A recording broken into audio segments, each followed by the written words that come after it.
Baik, selamat bergabung di channel saya tentang rangkuman materi pembelajaran PKN. Pada video kali ini, saya akan membagikan materi kelas 8 dengan topik memahami kedudukan dan fungsi Pancasila. Baiklah, kita mulai saja.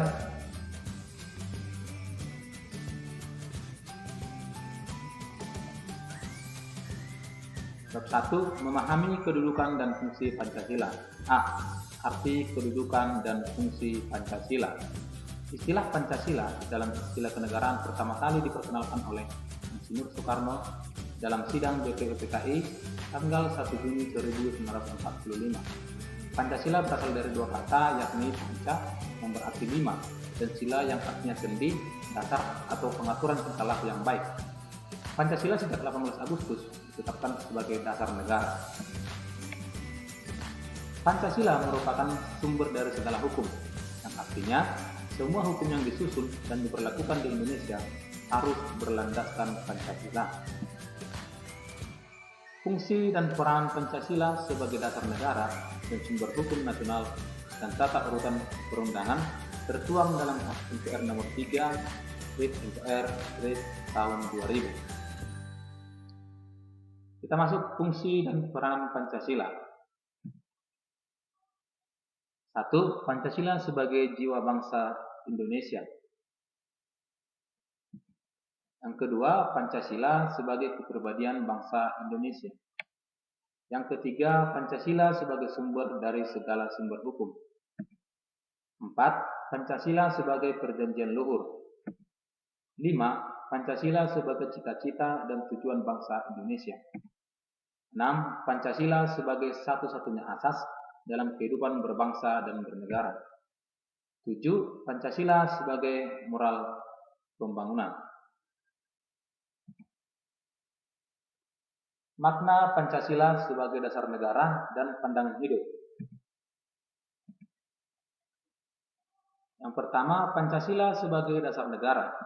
Pancasila sebagai dasar negara berarti Pancasila merupakan rumusan dan pedoman atau dasar dalam penyelenggaraan negara.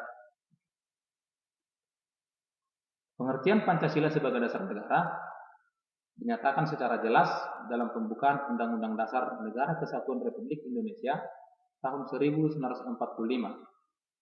yang berbunyi sebagai berikut: maka disusunlah kemerdekaan kebangsaan Indonesia itu dalam suatu Undang-Undang Dasar Negara Indonesia yang terbentuk dalam suatu susunan negara Indonesia yang berkedaulatan rakyat dengan berdasarkan kepada.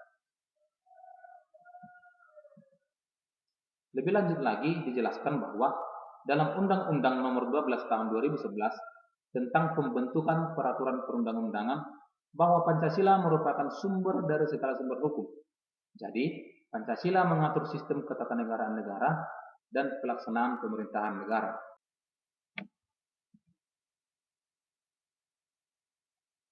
Pancasila sebagai pandangan hidup.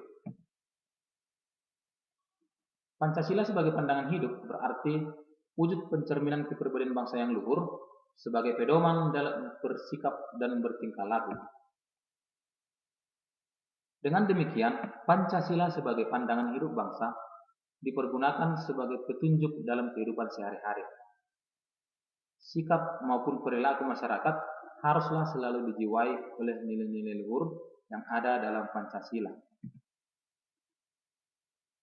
Pancasila sebagai pandangan hidup juga sering disebut dengan way of life, yaitu pegangan hidup, dan pegangan dunia. Kesimpulannya adalah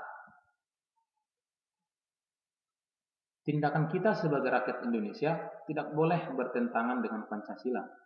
Hal tersebut dilakukan agar cita-cita dan tujuan bangsa yang tertuang dalam Pancasila dapat tercapai, termasuk juga cita-cita bangsa Indonesia yang tertuang dalam pembukaan Undang-Undang Dasar Negara Kesatuan Republik Indonesia tahun 1945 pada alinea keempat. C. Arti penting Pancasila sebagai dasar negara dan pandangan hidup. Semua sila dalam Pancasila tidak dapat dipisah-pisahkan.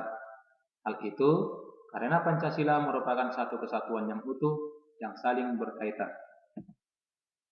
Sila ketuhanan yang Maha Esa merupakan sila pertama dan utama yang menerangi dan melandasi keempat sila lainnya.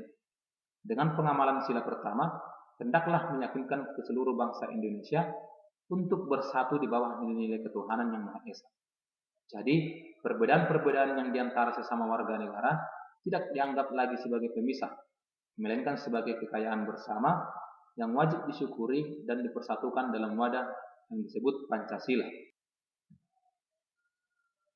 Dengan kedudukan Pancasila sebagai dasar negara dan pandangan hidup, maka Pancasila wajib dilaksanakan oleh seluruh rakyat Indonesia.